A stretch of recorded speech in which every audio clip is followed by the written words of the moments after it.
common problems with these overall. The main one seems to be the gearbox. But the problem is the way the shifter mechanism works on all VAG cars. You have this tower and you've got the 2 cables spring loaded, which you can adjust, etc. So it goes up and down and all of that. On this car, due to the weird bonnet design, it has like a little, I don't know what to call it, a shiwi. It's got a shiwi that the water collects and goes into, and for various reasons it's directly above the shifter mech, and what can happen is either that breaks or goes missing, or it moves, or it gets clogged up, and then the water falls straight onto this shifter mech, washes all of the lubrication away, and eventually eats away at the bearings and the adjustment and all that sort of stuff. But I have some issues with gears on this. I've tried adjusting the gear linkage and I've made it worse. Having a look at the tower though, the actual shifter goes obviously up and then side to side, but it's doing that quite a lot. So I think the bush is shagged anyway, so I probably can't get it any better. I guess the mission is, you know, to try and hunt and find third gear again. So, got loads of parts here. The shifter tower, probably over 250 odd quid into this repair, which is brings this back up to the asking price.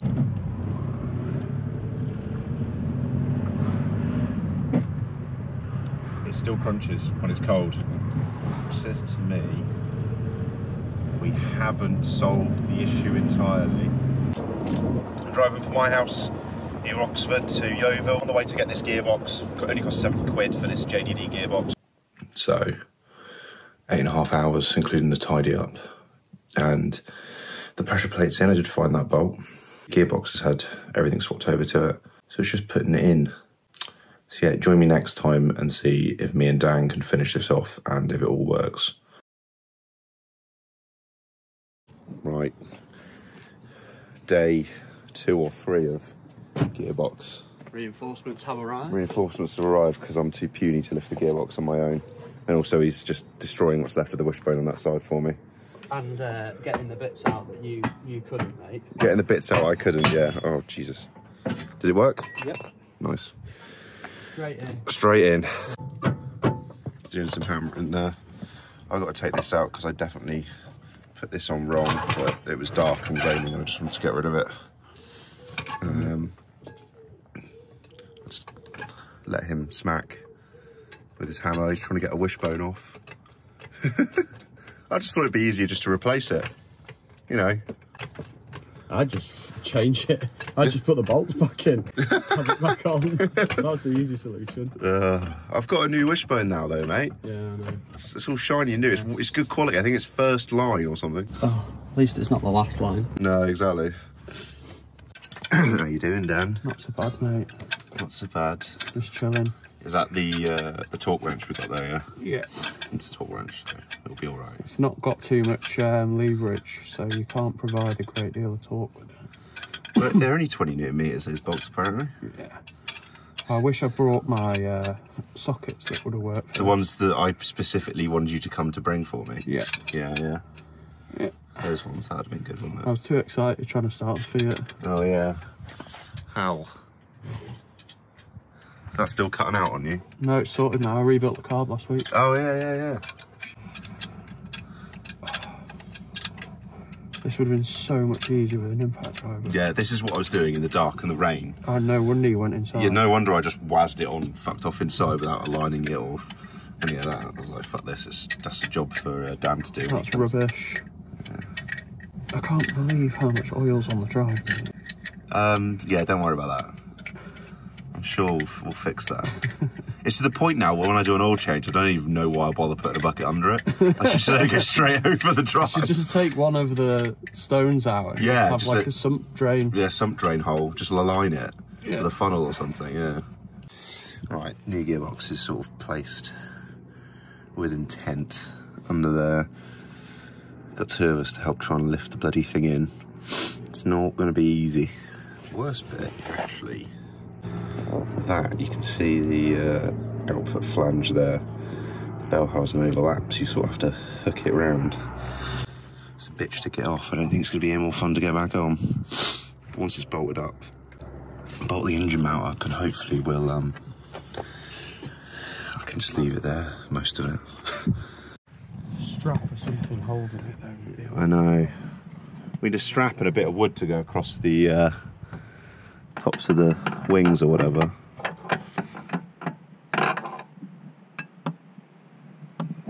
What a nightmare. It's so easy to get out, it just fell. Yeah, because you've got 9.81 on your side. Now we're fighting it. Yeah.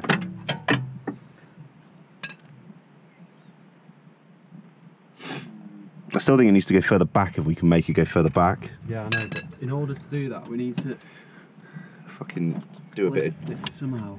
Oh. It's still fucking tilted, isn't it? You know what half the problem is? That jack is in the wrong orientation. It needs to be 90 degrees the other way, because then you can just wheel it backwards, he says. I need to get that flange to loop around where I previously damaged it. It's getting there. So close, honestly. You're about... Right, wait a minute. Oh, right. Yay? So nearly yay. I reckon if you push towards the engine sort of at the back. Oh. Oh. Did that just go back into where it was? Sort of, but not too bad. It's almost too far over to the passenger side now. It's that fucking dust shield thing it needs to get round, really. I got it. There. Yeah, the little, it's just the access because we've now remembered this. Well, I've now remembered this. I think we just cut that off. I won't cut the whole thing off, but Yeah, I probably will just cut like that little bit there. Only those bits that are holding it on, that's only. It's helping rotation a bit. No, Trust me, I'm an engineer, mate. It's my job. It's knackered them out anyway. I know, that mount is already fucked. Good for the next owner. Yeah. Job for the next owner, that one. Yeah, can I get in there with the old fangle? Not safely, but I can. Wait, let's see if we can drop it down. Yeah, that might help.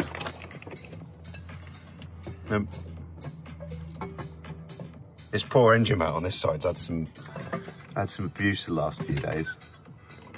Right, stop. That'll probably do. Okay. I mean, no. if I spin the guard round, can I spin the guard off? Ultimate death. Yeah, ultimate. No, you can spin it round. Let me have a plug.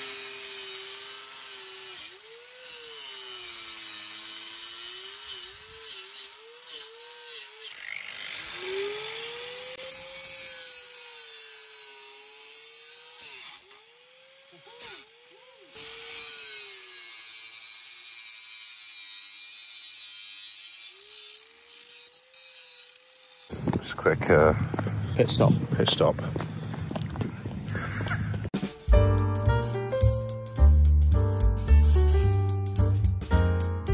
Sure this is the main road to Cafe in Machine? Yep.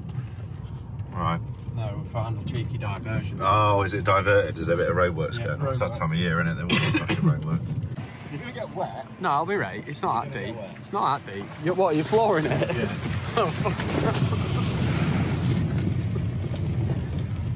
I'll just got you turn around. Alright, turn around, mate.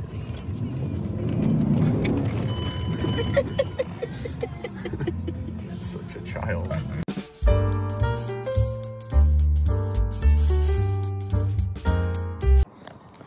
Right, let's do a quick update for you then. I had a bit of free time this morning and this evening, and I've just tried to get as much stuff done as I can quickly, so I haven't filmed really much of it. But you can see everything's back here. Yeah, so all the bolts are now in the gearbox. The starter motor's back on.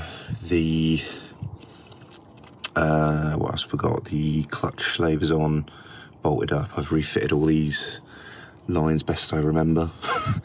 Yeah, starter motor's in, but I just realised I ripped a plug off for what I assume is either an oil level, oil pressure or oil temperature sensor.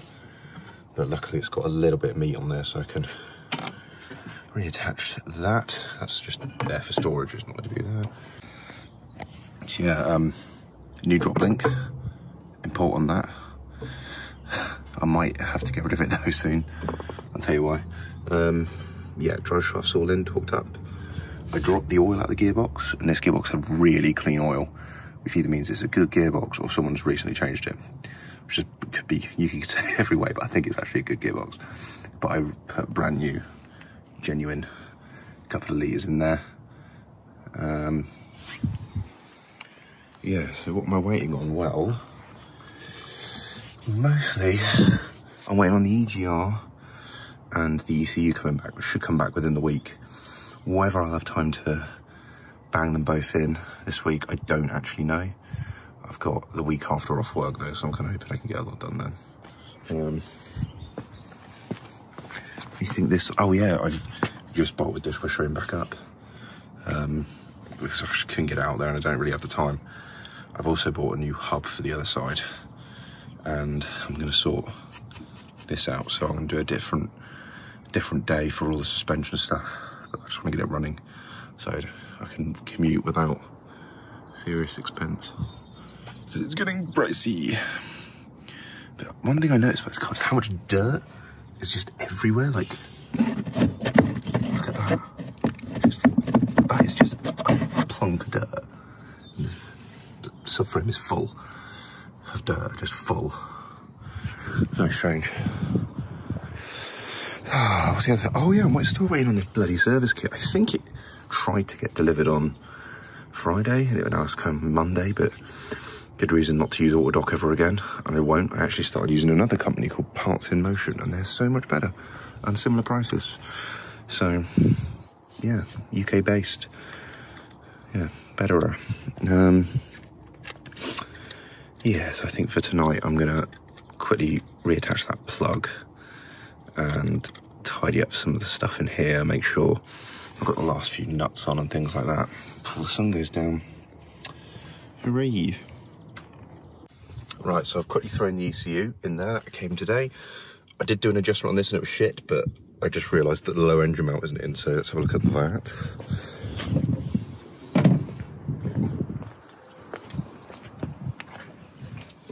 So I think these nylon spacers I got, just a bit sketch being that much. It's not the end of the world because this is fore aft. It's not holding much of the weight, but it's not ideal. So I think I do need to carry on chippy chopping that bit away just to make it easier and less spaced. And then I'll throw the EGR on and we'll take it for a test drive, hopefully. If it starts, I have no idea, to be honest with you guys. So here's the EGR, or EGR and anti-shudder valve. See how it's plugged and Dremeled, machined out, so it's a bit of a bigger opening. And you still keep the anti-shudder valve so it doesn't shudder the thing to death when you turn it off. So yeah, I'm excited to see how this goes. Well, look at this. I'm in a running and driving Audi A2. So, my camera's going to be very shaky in this car. I apologise. It's on a really crummy mount and I'm on the way home from work, so I just thought I'd give you an update to how this is doing. And also apologise, I don't think I filmed enough. I'll soon find out in the editing suite if I did. But yeah, there's a lot of footage I've got to go through and edit and all this stuff, so yeah, I appreciate you bearing with me on that one until you got this lovely video. So, I just want to summarise the modifications I've done to this car because we know where we started. We couldn't change gears properly. I tried rectifying that and it turns out third gear synchro was gone, and then I found out on the way to get the new gearbox that fifth gear was popping out as well. So I went full nuclear option and just threw a new gearbox at it. The gearbox I've got is got the code JDD. It's a 3-letter code, and all these O2J, O2Q and whatever gearboxes, 3-letter code afterwards that tells you what ratios they have. And JDD ratios were fitted to the Polo Bluemotion, Seat Ibiza Ecomotive, and this one came from a Skoda Fabia. I think it's Green Line they call it on there. So 3 cars that all have basically the same thing. They're a 1.2 TDI with aero on them to make them very, very economical, and they use this gearbox. It's 5-speed and it's sort of rams the 6-gear ratios into 5 speeds is the best way of putting it. If you look at the broad spread, they're very long ratios for such a little engine, but it works quite well. Obviously my car's the 1.4 earlier 3-cylinder engine. It had 75 brake horsepower from factory, and a lot of people warned that putting this gearbox in with this engine, it might feel a little bit sluggish. And I can see why. I mean, I have to be a gear lower as it is for everything that I was in the old gearbox. However, I've had this remapped, so it should have, give or take, it's a generic, sort of a generic map, but it should have around 100 horsepower now. But the main thing I noticed is like around 2 grand, it has all this usable torque. In fact, all the way up to 4 grand now, whereas before it was sort of like 2.5, 3, you had a good power window, and then it just whimpered out. It was particularly annoying on the motorway because in 5th gear you were revving near enough 3 grand. Now it's way better all through the way. I mean, I barely have to touch the throttle. The way you're meant to drive diesels, the way I always have for economy, is you basically only use about a quarter throttle and just ride the torque. So you're changing when the torque starts to run out, and then this is just, it's great. It's a really nice torque curve. It works well with the gearbox. It just just swimming along easily. So I think it's a really good mod for this car actually. And if you didn't go the full route that I did, you know, for a couple £100 you can have a gearbox in and going if you can do it yourself. And you've got what is going to be a more economical car. I got the ECU and EGR modified, I should add, by a guy on the A2 Owners Club forums. The EGR also has the anti-shudder valve in it, so you can't just delete the AGR because then you lose the anti-shudder. It's a bit of a like a, right, which way, where do we do this type thing. So yeah, I've got the EGR removed, but the anti-shudder valve is still in there, and he's also sort of machined it out a bit so it has a bigger diameter intake, as it were, and I think that helps a lot with the lower down torque especially. But yeah, I will have to give a massive special thanks to the guys on the a2oc.net or A2 Owners Club. I'll put the link in the description or up here or something. It is without a doubt the best owners club I've ever seen, and that forum's still active. What forums are still active these days? The amount of resources and information there, anything you Google about an A2, it sends you straight to there anyway. I was just amazed at the wealth of information in there. You know, and people have put guides up that are so like perfectly step by step and detailed, and yeah, it's just a really good resource, and the people there are really friendly as well. I mean, I've already been offered a new bonnet for this. I'm hoping to get some cheap suspension bits for this. You know, I had a lot of advice with the gearbox issues I had, and overall I'm very happy to report it's a great community for these cars. There are a lot of people on there who want to keep them going, and lots of resources and things like that. There's a, you know, like I say, I got the remap done, but there's also people, you know, printing their own stuff, coding their own things, you know, offering changes, machining stuff. You know, they're doing everything they can to improve designs and replace stuff you can't replace anymore. So yeah, top bunch of lads and ladies on there. So I think that's the end of the video.